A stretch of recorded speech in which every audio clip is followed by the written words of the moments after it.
Welcome to Immigration and Jobs Talk Show. I'm Rashmi Bharara, your host. And before I move ahead, let me very quickly read out this very important disclaimer.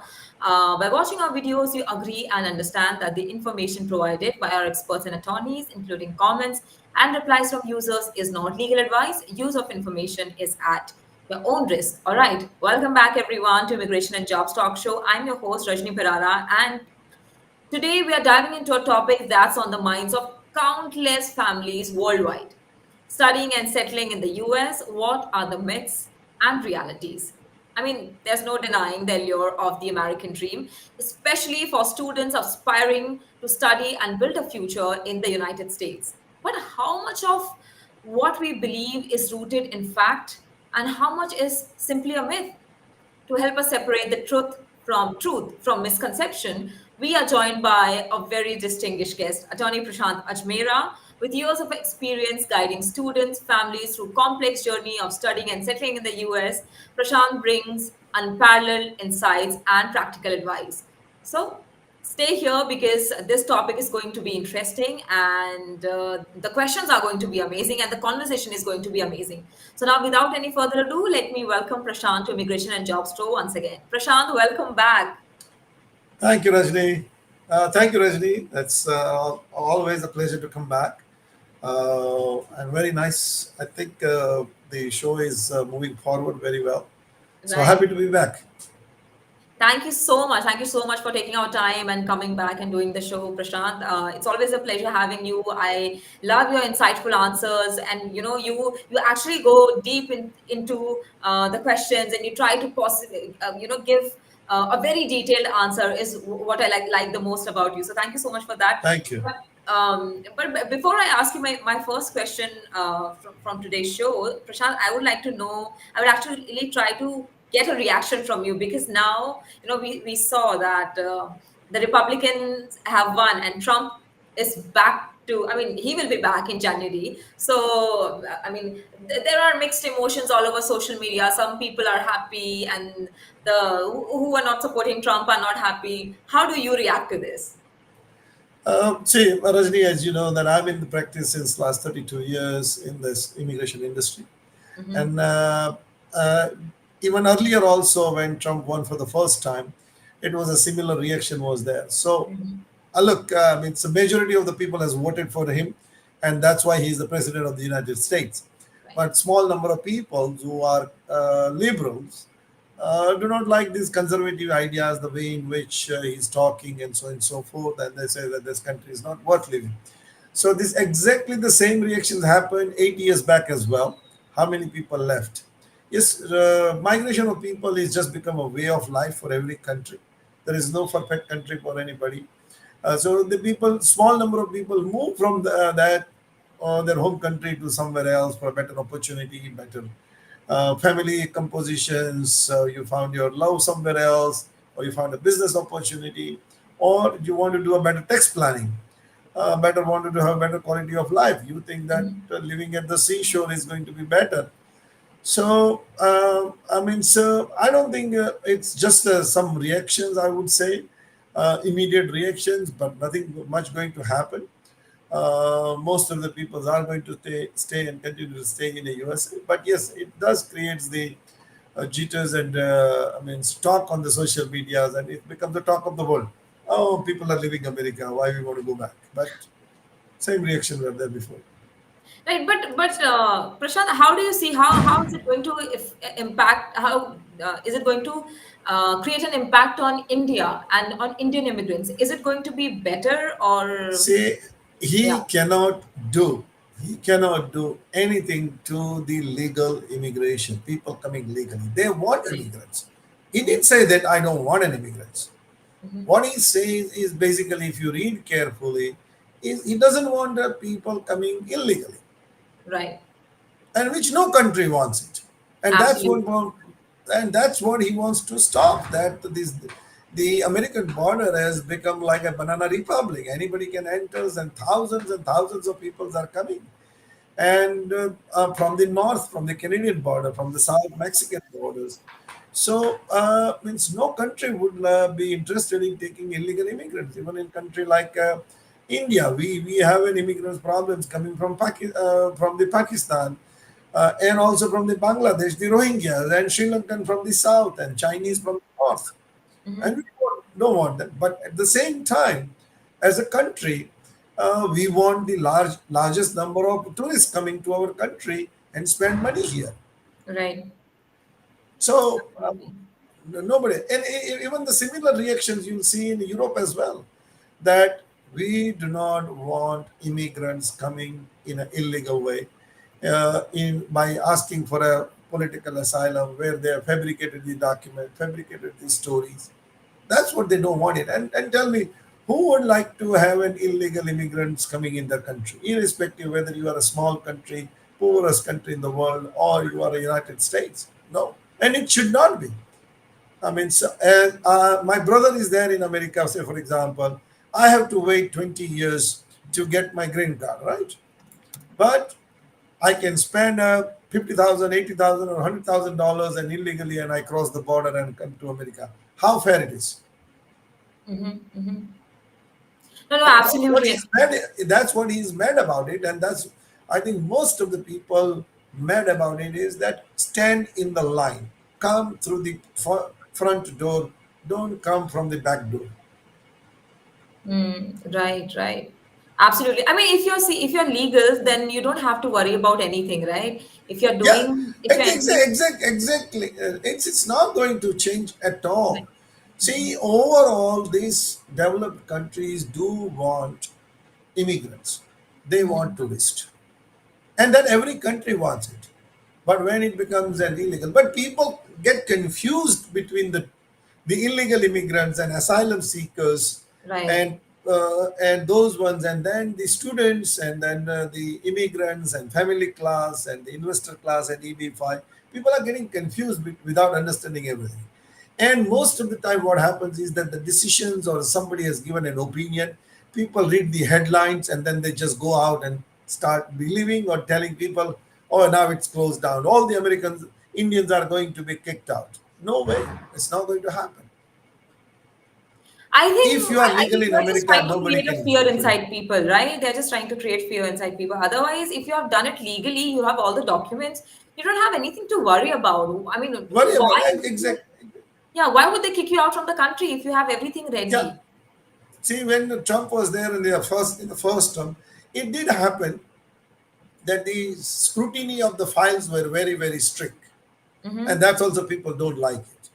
Which I think how it should be, right?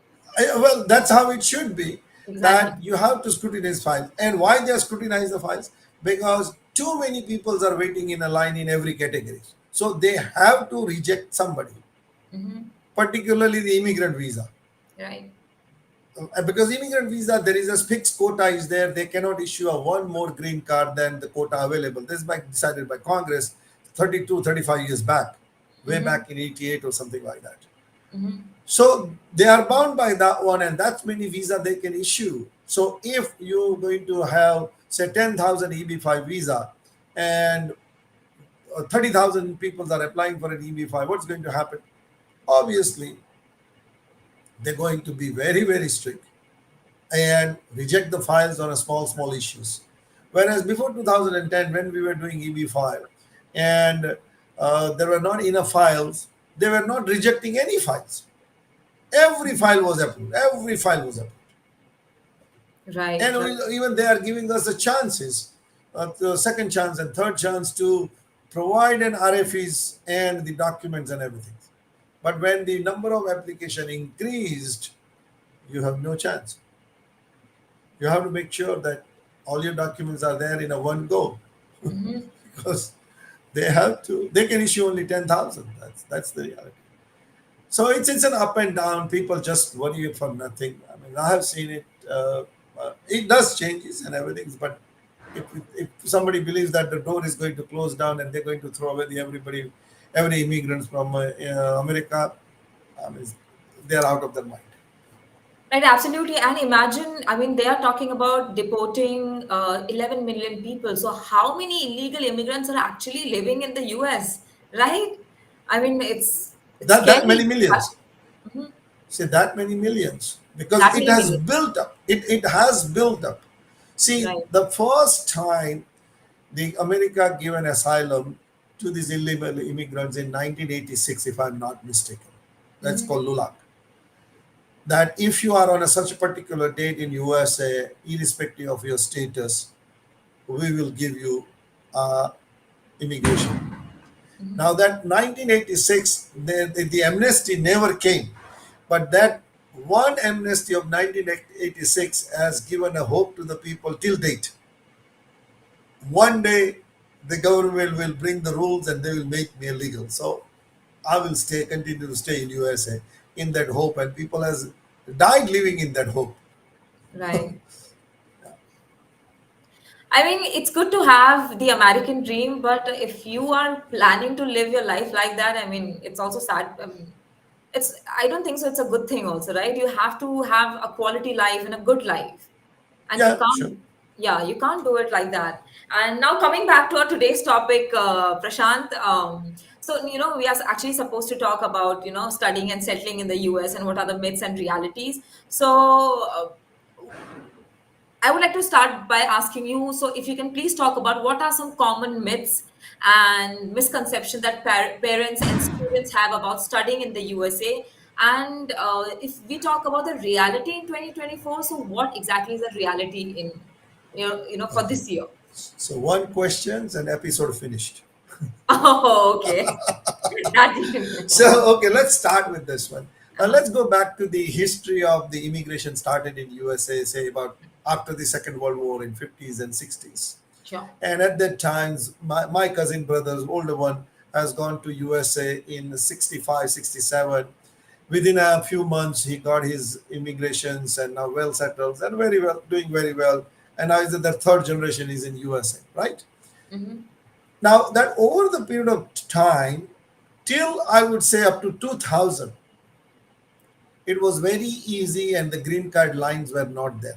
After the 2000 Y2K and when the technology came, the number of people started coming more and more. But from 1960 to 2000, in that 40 years, what presumption has gone in people's mind is that first presumption is you go to USA, your life is set, your American dream. You're going to be successful, you're going to be well. Mm-hmm. That's one myth. The second one is that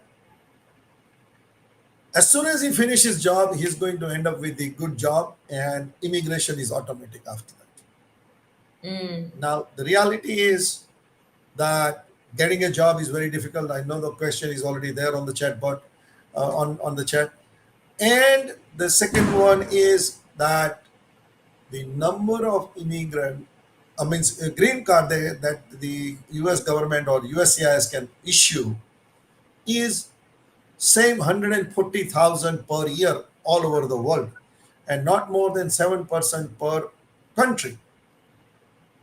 Now, after the IT people started coming more and more into this one, this line is increasing, particularly for China, Vietnam, Philippines, and India, is increasing longer and longer. So now IT guy is waiting there. So that myth is there in their mind that okay, my son go to America and he's going to end up with the best jobs and his life is set. But that the presumption is of the 60 to 2000s. The reality of 2024 is different. Right. For an Indian guy who has gone to USA in 2005, he applied for his green card in 2014. He is getting his green card now Wow. under the EB2 and EB3 category. And right now, the Indian students, when they are leaving, and then Mm-hmm. parents, they still presume again that myth that my uncle went to USA in 1972. He got a green card in 2 years. They think that I'm going to get a green card in 2 years as well. That's the big myth. The reality is different. They Mm-hmm. realize it after reaching there in 3 months or 6 months. So that people has to come out with this one. The second thing is that they believe that the study abroad is the only way to settle abroad. There are other ways are there, but they don't want to look at it. They don't want to talk about it. Mm-hmm. Also, for the parents particularly, they are very late in planning. Okay, so then the two things is happening in the world right now when it comes to study. If you look at it before the 2000 or up to even 2010, the people who were coming to USA for studies were only for a master's program, which is a 1 year or 2 years programs. Mm-hmm. Nowadays, as the economy is doing very well in country like China, Taiwan, Korea, even in India, the students are going, larger number of students are going under the undergrad programs, Mm-hmm. but it's a 4 years program, and that expenses has increased. But they want to send their child after 12th or after high school diploma. Mm-hmm. But no planning is done by the parents. They are too busy. They are thinking at the last minute when they got their mark sheets in their hand. Then it says, okay, now I want to send my son to America. So grade 1 to 12, they were just sleeping. Oh, it's too early, it's too early. So that's Mm. the biggest mistake they are making, because if you want, as a parents, I'm telling to the parents that if you want your child to study, you Right. have to start thinking as early as possible and started getting the information about it, what he's going to study, how he's going to study, whether it's going to be science or commerce or an arts, liberal arts, what it is. And then you have to weigh that, okay, is he going to study liberal arts or is going to study commerce or a science or an engineering or a medicine? And what are the prospects? How do we go about it? It's a major decisions. Because Rajni, you have to understand that nowadays for an in a developed country, the students' foreign education has become the highest expenses Right. Absolutely. of the average family. Yeah. And in that case, if this is your highest or biggest expenses of your life as a normal family, Mm-hmm. middle class family in any country, I'm not talking about only India, but in any country, and you are not doing any planning, any thinking, any work, and you want your child to study abroad, and you say, once he goes to America, life is set and my American dream is done. Mm-hmm. That's people are facing the problems, and Right. that's what we start getting the questions from the people. Right. They are coming in. Yeah. So and then the reality comes to the parents when their child has gone to America. They spend 3 4 months or 6 months, and when child reaches there, then he says, Dad, it is not like what we were thinking and what we were expected. Life is difficult. I have to manage everything myself. My job cannot pay for my tuition fees. You have to send me the money, which used to be the case that it can be financed by you working on a campus or an off campus. So that's the second myth, that people want to finance their educations by studying part time. In reality, that is not the way the foreign education works. We made it like that. Then okay, you pay for a 6 months or a 1 year of tuition fees, then you'll work part time, and then you save up and then finance it. If that's how you are planning, your visa is likely to be rejected. Means I have done in a similar manner. But you Mm-hmm. cannot plan your study that okay, I'm going to do 1 year of studies and I have enough money for a 1 year, and then I'm going to work there and part times and do it, because see, you are studying full time, you Mm-hmm. are working, and then you have exams and everything coming. It's too much. Right. And when you are in a grade 12, when you are being completely pampered by your mother and father, you haven't gone out of your house, and when you have to manage everything by yourselves, most of the kids in America, even in Canada, they feel completely homesick, completely Mm-hmm. homesick. They are not in a position to manage anything. Mm-hmm. It takes us 6 months, 1 year. They manage, but it takes a time. And that's what the people are not preparing, or parents are not doing it. All Mm. this information is nowadays is available on internet, but the parents are too busy. They don't do enough research on their own. If they are educated, they are good in English, they don't know what to do it. Again, they go on those myths. Mm-hmm. I have money, I earn money, I send my child to America, American dream is done. No, not in 2024. So you have to get the informations. That's number one.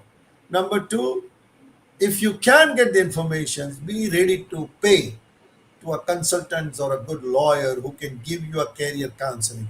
Don't go to an agent who is going to give you a free advice. Free advice give you a free things which has no value, and obviously he's not working in your interest or your child's interest. It's a complete waste of time. But people, 95% of the people do that.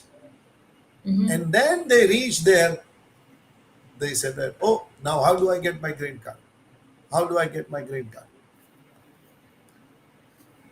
So Absolutely. that's the realities people has to realize. And when the parents, particularly when you have a two child or three children, and if you want all your children to study abroad, the financial burden is going to be very high. Are you ready to do that?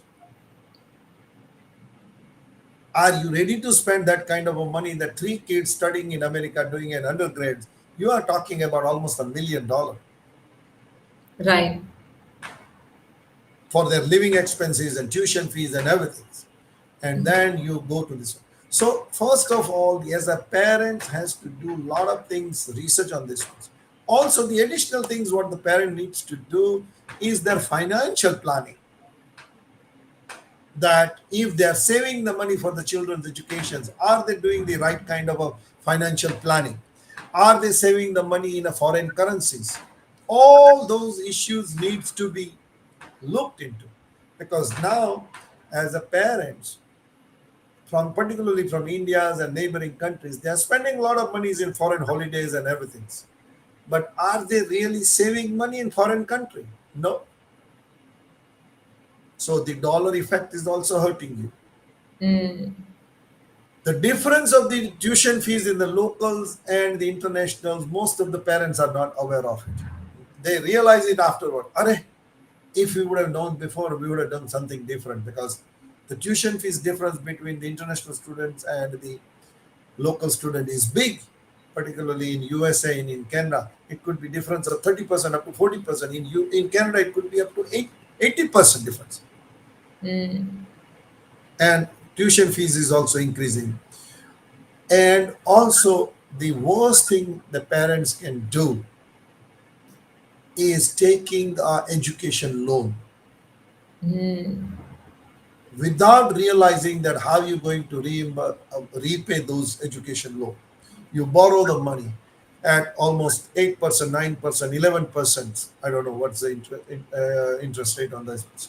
And then they go there, believing that, oh, he is going to get a job, he's going to earn a lot of money, and it will be paid back. I'll give you an example of two Jain associations I know that I consulted them, that they created a fund to finance their Jain students going to study in Canada and in America, Okay. with the presumption that these kids will get a wonderful job and they will pay back. That was the only condition, that we are giving you money interest free.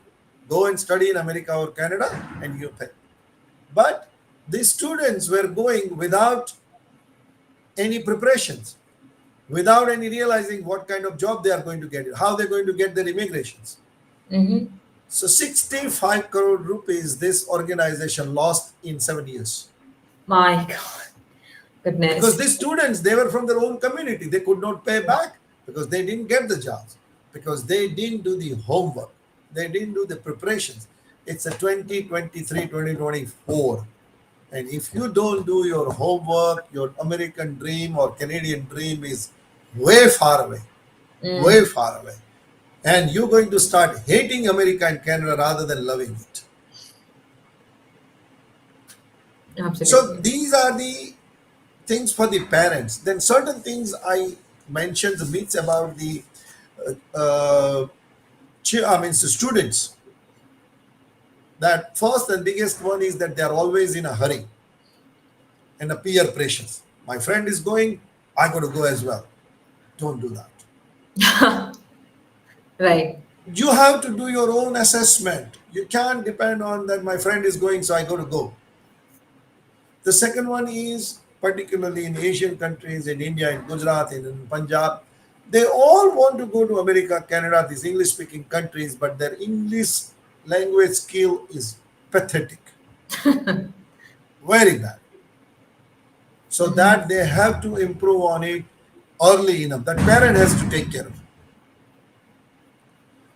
Also, the third thing what students are making mistakes or myths is that as soon as they finish the educations, they're going to get the immigrations. But what they are lacking is that they do not have an experience related to their education. Mm-hmm. They have not done enough research about the education or the program they're going to study and the job prospects. That if I'm going to study this particular programs, what are my job prospects? And believe me, Rajni, it is all there on the government official website. That if you become a computer engineer, or if you become a software programmer, or if you are a cashier working in a Pizza Hut, what kind of salary you're going to make, what you're going to do it. So the job prospects are there to show them, and it continuously shows. But people don't do this research.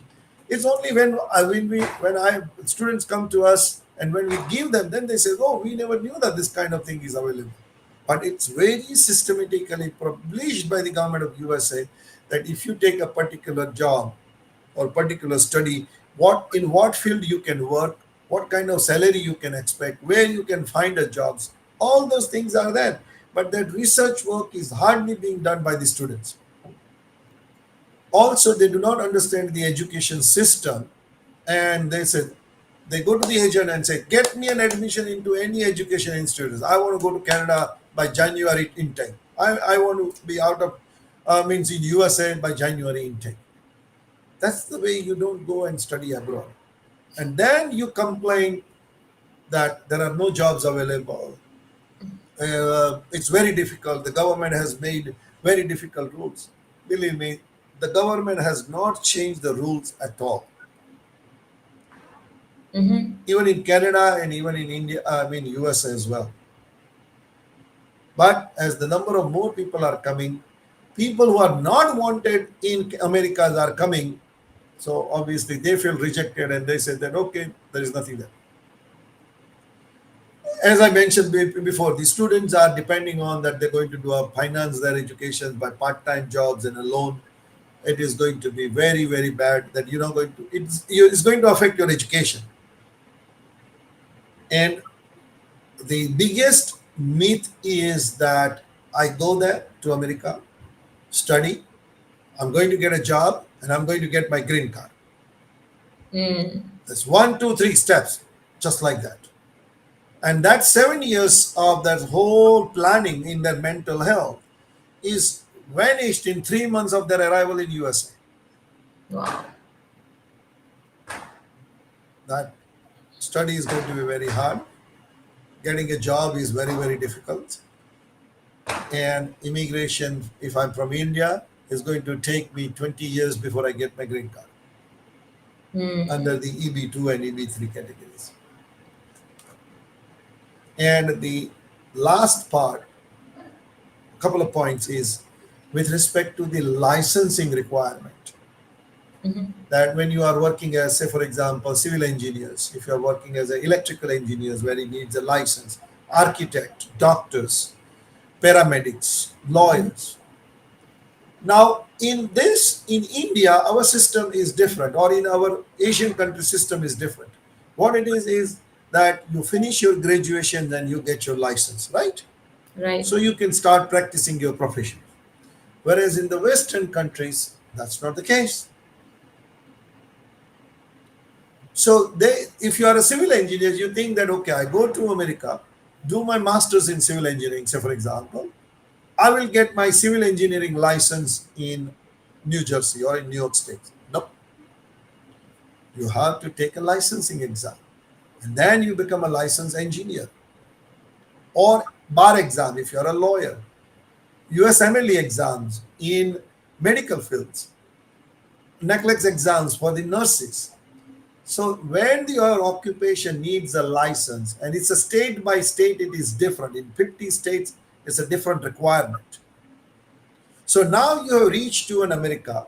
to do a bachelor's degree in civil engineering, you're not going to get a green card, you're not going to get a license. What are you going to do? Work as a supervisor on construction site. So you have not taken that factor into considerations. Yeah, When it absolutely. when it when it comes to the law, because I'm a lawyer and as I'm based in India, I get a lot of inquiries. I want to go and study masters or a bachelor's law in England or in USA, and I says, how are you going to get your immigrations and how are you going to practice? Mm-hmm. I don't know. They say, I don't know. So I said, why you want to study? I said, by studying a master's degree in law in New York, do you think that your practice is going to excel in India? No way, unless you are a Chandrachud. It's a different brain or Yeah. different. That he went to do a master's in USA, did a law, came back, and he knew because his father was also a judge and he wanted to be in a practice, but he wanted to understand the system. And he came back. Yeah. But the That's now he lawyers, retired also, right? right, yeah, exactly. Yeah. So the legal fields, doctors are going to America without realizing this, and then they get into it. Like I got at least about 5 or 7 families I know across India who has approached me. They send their children to Australia and England to do a bachelor's degree in law. Then they realize it that they cannot get a license there, they cannot get an immigration, 3 years wasted. Mm-hmm. So the licensing is very important. Also for the students, what is important is the understanding the terminology, the masters, undergraduate, postgraduates, the diploma, everything. Even if you pass after the high school, they say diploma. Here, the Yeah. diploma meaning in our country is different than what it is there.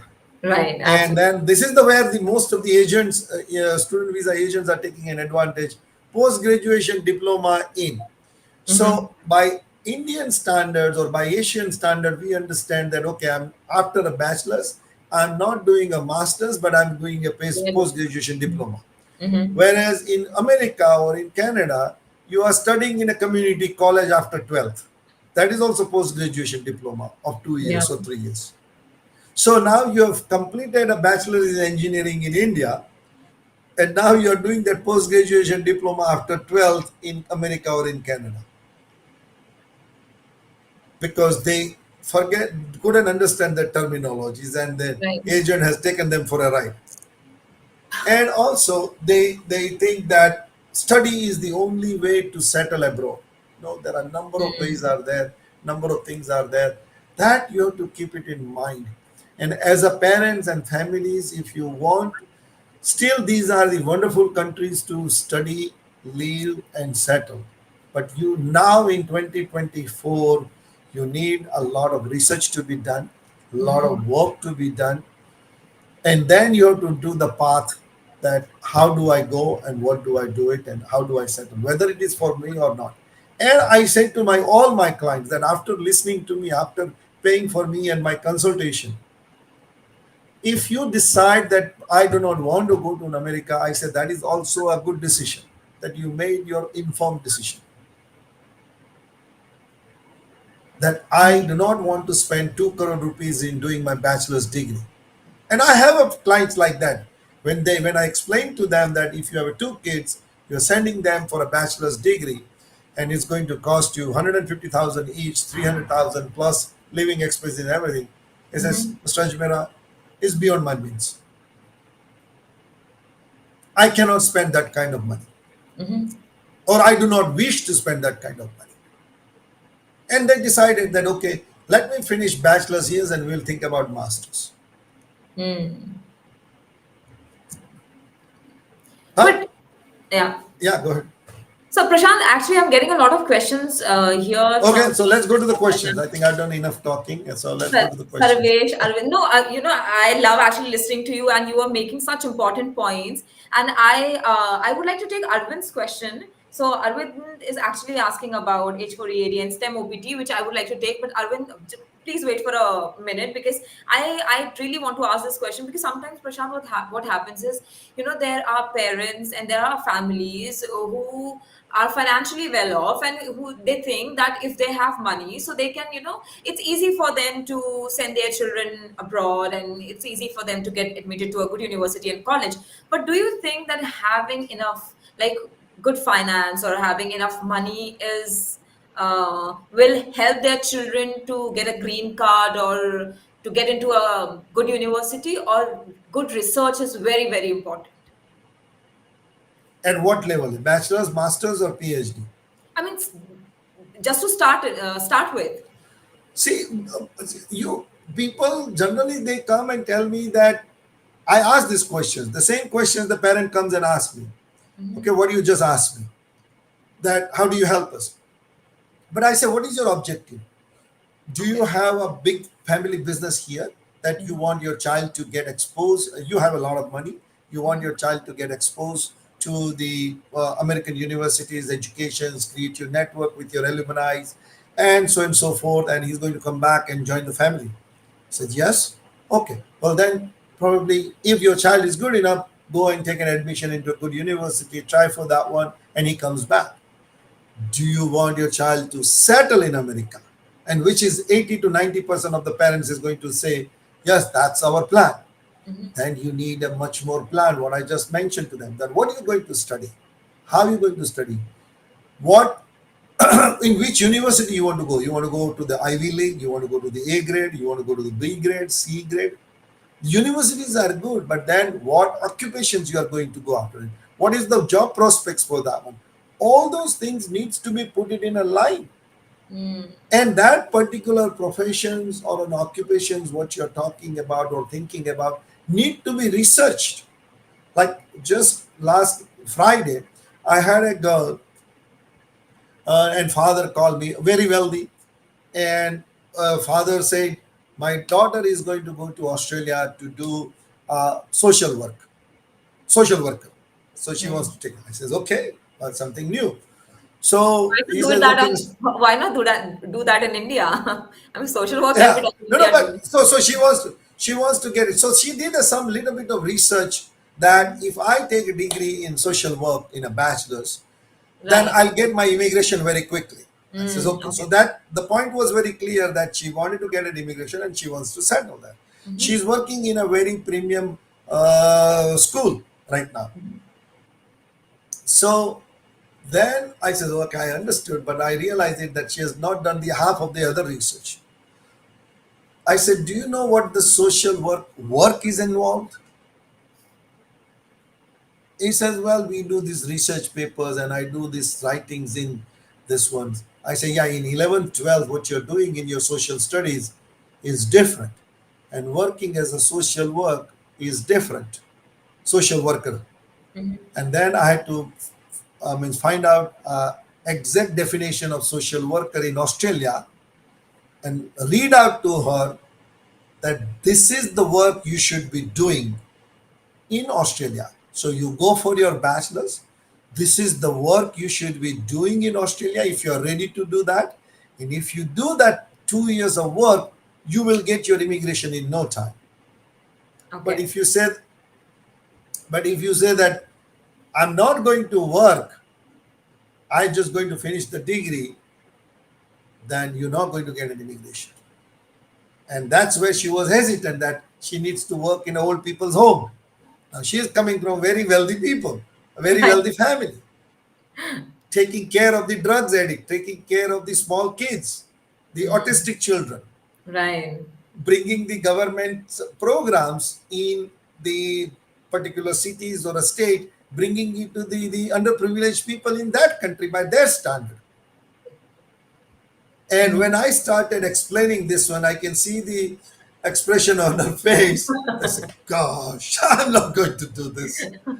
It's better that So I'm in India. I'm going to do the social work right, right, here. yeah. So I said, yes, you've done a good research, but this part, the big part of this jigsaw puzzle is missing. That understand that what it is required. And I give an example to her.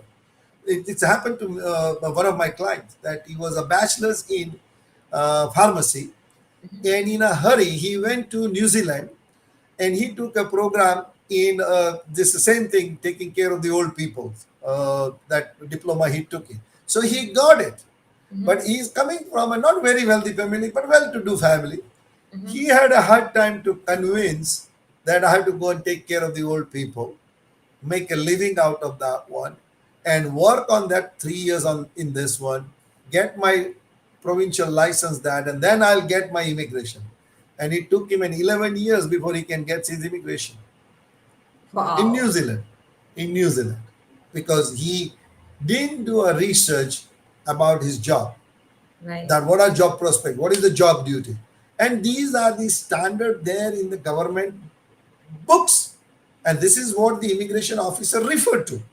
Right.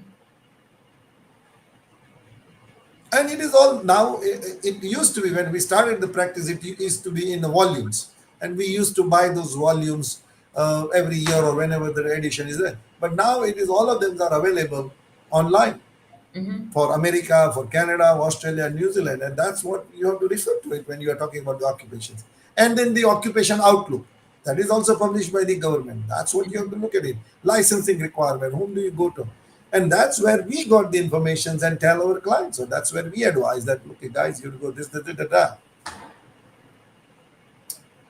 So Correct. it's that this planning of your occupation, what you're going to do, what you're asking me, that how they do it? They have to do it a lot before even they get on thinking about this one. If they don't do it, then they will have a hard time. Mm. Absolutely. Absolutely. Okay, so there's one more viewer. Does the lawyer handle? Okay, Handle Akshay, U.S. yes, immigration. yes. That's Yeah, what well, it does. one clarification. One clarification. I'm an Indian immigration lawyer. I handle the U.S. immigration cases what are required to be done in India with the Indian consulate, but U.S. immigration what needs to be done in USA I do in association with the U.S. immigration lawyer. Mhm. Right. So I'm not a licensed U.S. immigration attorney. But you do help with Yes, uh, absolutely, absolutely, right. absolutely. We help with. Okay, so Akshay, in case you want to get in touch with, and in case you want to have more clarity and want to directly get in touch with Prashant, you can give him a call on his number, which is, I would like to display it so that you can also note it down for yourself. The number is an Indian number, so make sure that you add the plus 91 in the beginning. So plus 91 double nine 742 530 30. I would like to repeat it: 99 742 530 30. And you can also email him. His email ID is prashant@ajmeralaw.com. And you can also visit his website, which is www.ajmeralaw.com. So make sure that you visit his website, you send an email, and you can also give him a call. I think this number is also available on WhatsApp, right, Prashant? So Yes, yeah, yeah. That's WhatsApp as well. right. So you can give him a call on WhatsApp, and maybe you can send him a text on WhatsApp. You can directly get in touch with him. And right, okay. And after So Prashant, Sarvesh, uh-huh, should I think Sarvesh. Sarvesh has So asked, should the before, international yeah, student before Sarvesh, consider? I actually would like to take Arvind's question, if that's okay, Prashant. Yeah, okay, go ahead. Prashant, he wants to. What Arvind says is, what are the impacts of on H4 EAD and STEM OPT? My wife is studying masters in H4 EAD and also doing an internship. Should she stay in H4 or switch over to F1? Please advise. Uh, uh, but so what is his question? I think I need more information on that one, to be honest with you. No, so Should she stay in what he S4 wants or to know switch is, over? should she stay in H4 or should she switch over to F1? Obviously, you stay on H4, right? Because F1 you are spending more money on the your student visa fees and everything like that. So H4 is better. H4 is better. Okay, okay.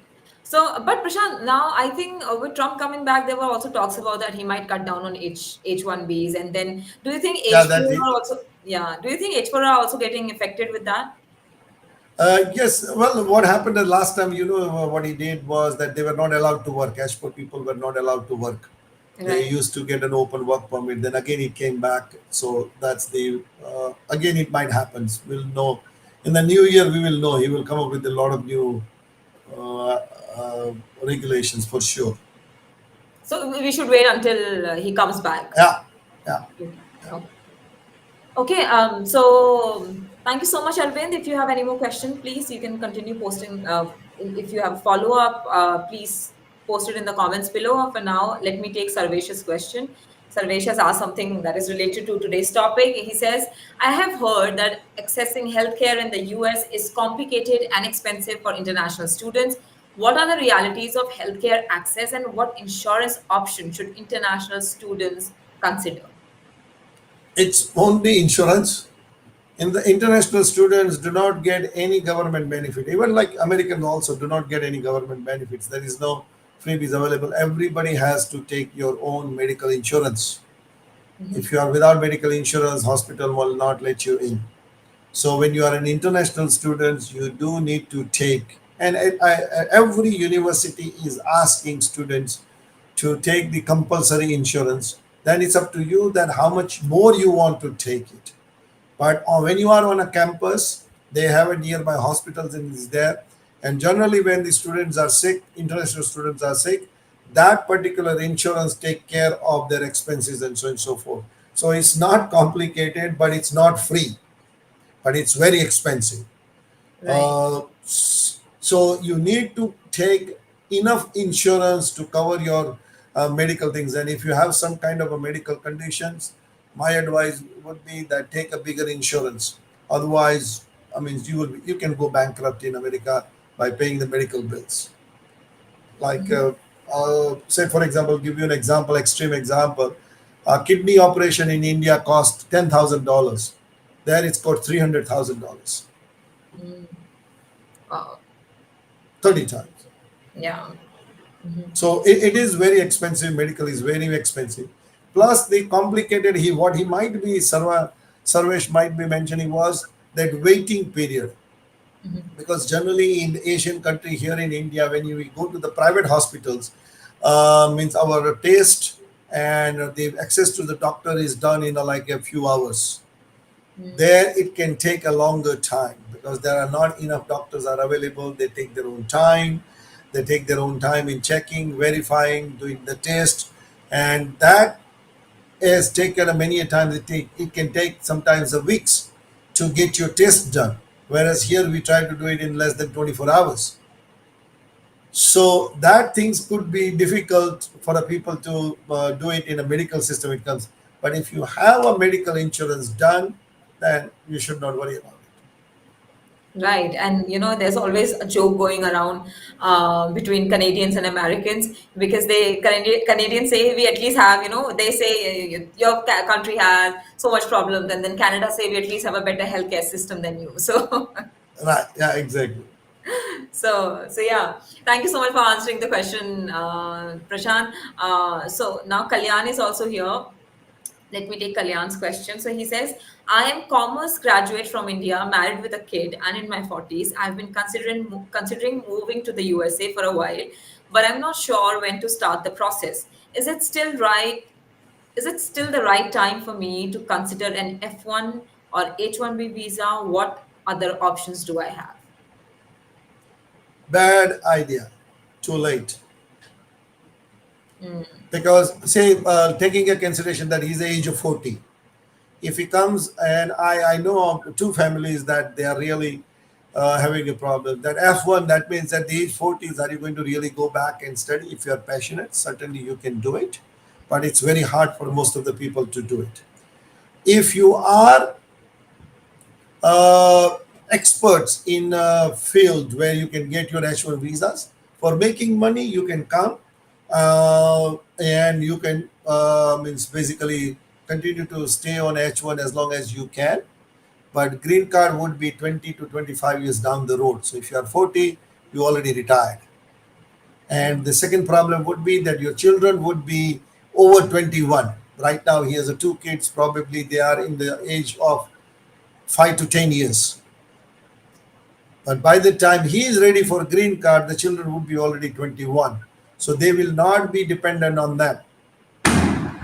So, like, give you an example. It happened to one client came to us. The husband was chartered accountant, wife was a computer programmer, and in the similar age group, because another sister was already in USA, so they moved to USA on a H1 visa. So initially, 3 4 years, it was all fine. When children started growing, they realize it that there's no way they're going to get their green card, and still they are waiting on their green card. Nothing has happened. So now they have sent their daughter because they cannot afford the American international student fees. They send their daughter to Canada to Vancouver. And now what they are expecting that the daughter will stay in Canada, get the Canadian immigration, and then she will sponsor the parents. Oh, okay. So it's a whole generation gone in American dream. Mm. Wow. So the only options, if you are wealthy enough, is do the EB5, which can Yeah. get you an immigration. And the option is that okay, if you're getting a job on an H1 visa in America and you want to go and well paid 5 7 years 10 years, go to America, make your money, come back to your home country without longing for a green card, then it's fine. Let's go ahead and do it. But if you Mhm. are waiting for a green card, then you are there till you retire and you're not going to get your green card. Mm. Right, right. Okay, so Kalyan, I hope you have got your answer. Thank you so much for your question. Let me take Chandra's question also. So Chandra says, many believe that international students can easily secure jobs in the US after graduation. However, I've read about challenges related to work authorization and employer sponsorship. Can you clarify the realities of post graduation employment for international students? Okay. So first of all, you have to understand that while you are studying, you can, after 1 year of your study, if your grades are good, if you're regularly going, you can get an on-campus, off-campus authorizations, which we call it an optional practical training. If you are in a science program, then you can get an additional work permit up to 3 years. And that work permit, what you are getting while you are studying, Mhm. is OPT or optional practical training. It could be in any job, but related to your education. They prefer or it is required that it is related to your educations, and you can do that one. And that one you can go and work for a small companies, and the company doesn't need to sponsor you. But as soon as you finish this education and this work permit is finished, then you are looking for an H1 visa where you need a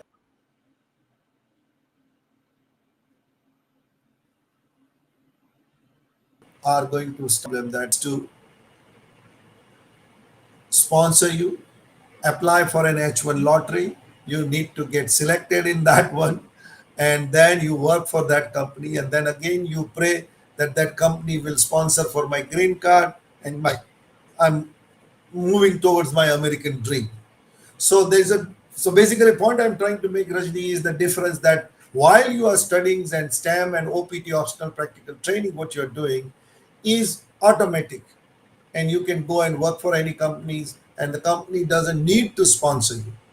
But once you finish your education and you finish your period for OPT optional practical training, Mhm. and then you are continue to work in America, then your option is generally the H1 visa or a J1 visa that you can obtain, and that's where you need an employer to sponsor you, and that is always a big challenge. So unless and until while you are on this optional practical training, if you are not master your skill related to your education and you are not a deserving candidate, you will have a hard time to get your H1 visa sponsorer or your J1 visa get sponsored. Mm. Okay, okay. Thank you so much for answering the question in such detailed manner. Prashant and Chandra, I hope you have got your answer. Thank you so much for your question. If you have follow-ups, you can continue posting them in the comments below. And I know that it's time to wrap up the show, but but we are definitely going to take your question in next episode that we do with Prashant. But Prashant, we also have one more question actually that we have got in one of our WhatsApp groups, and Ah, this is actually from a viewer. I would like to read the name.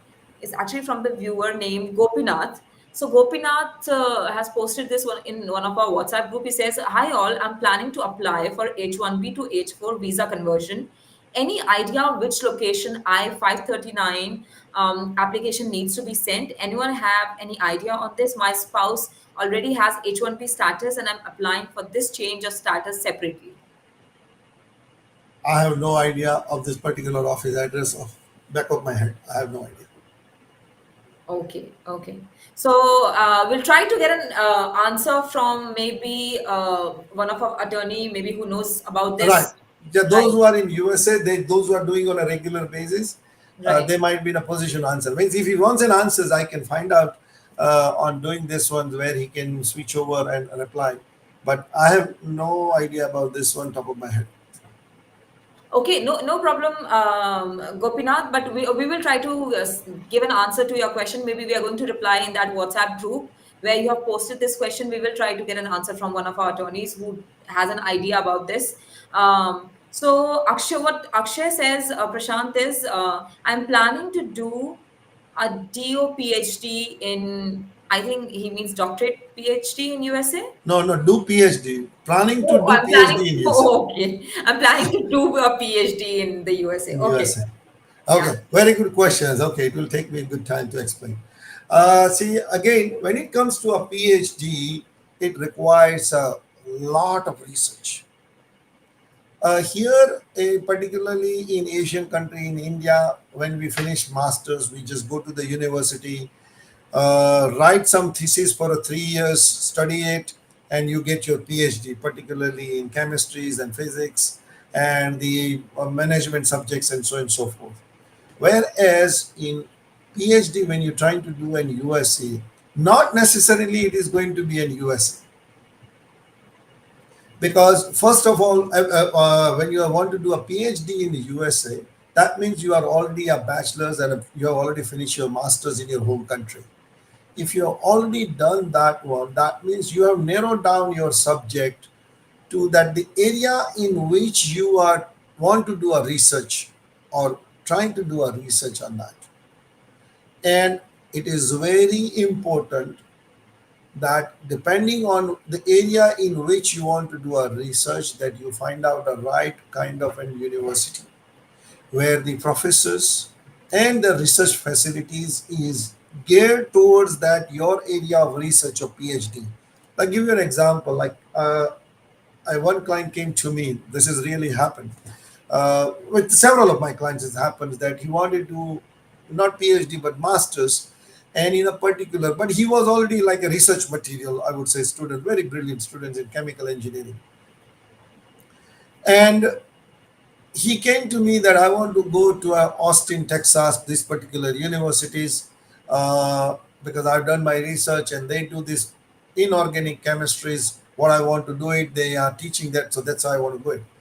But when I did a consultation with him, when I sat down with him and understand, then I advised him the way in which to find the right university where what he really wants to do a research is being done by that professors in that university. Don't go by the title name, but you have to go deep into the subject. And believe me, these particular students ended up getting a university in Birmingham in England, Mhm. and he finished his bachelor's there, a master's there. He became the youngest engineer. I think I mentioned last time about this one as well. Uh, and now he's doing extremely well. And he has nothing to do with America. He says that I went to the right university, that there are only three universities in the world is doing the research what he's doing it. One was in Europe, another one was in there in Birmingham, and the third one was in USA. But at that time, we could not find that university, or he could not find that university. That this is where work is to be done. So when you want to do a PhD, and if you are serious about PhD, it is very important that you identify the universities, then you ask the questions, get a hold of the professors, ask the questions that what research they are doing it and what you are doing it. If you are not clear about your PhD work, what you are going to do it, narrow it down. That Hmm. this is the one or two or three areas I want to do it. I've just advised one student that he has done a bachelor's degree in astrophysics. Now he's going for a master's because he knows that in astrophysics, after bachelor's, I need to do a master's. And he is going for Canada. So he identified the three areas in which he wants to do research. So there are 7 universities in Canada which offering the master's program, but there are only 3 universities offers the research what he wants to do at the master's level. So he is going to those 3 universities, and that's the kind of a work you need to do it. But if you cannot do it by yourself, you need to take in help of the professionals and narrow it down, and then say that okay, then your acceptance would be possible. Once you get accepted, they will also appreciate that okay, you are coming to our university because the research what we are doing in our universities, you are there interested in that one, you will be research assistant. Eventually, you will become a research fellow. You will be doctorate from our university because see the research work are going on in universities in a one particular one subject in chemistry or physics or even biologies. So many varieties are there, right? So you have to narrow it down just like a needle that this is the research I want to do it, and let's try to find out the universities. So you need to do that one, and then only it will work. It cannot be USA. If you want to do a research in a molecular science, say for example, particularly, and Harvard is going to give you an admission, or you got an admission in Harvard, but they are not doing that research in that field, what are you going to do? Tell me. Right. Absolutely. Thank you so much again for such a lovely answer, insightful answer, Prashant Thank and you, Rajneesh. Akshay. I hope you have got the answer. In case you want to directly get in touch with Prashant, because by now you must be knowing that he knows everything about it. So it's better that you directly get in touch with him and reach out to him. And here are his details. You can give him a call. This is his India number, so make sure that you add +91.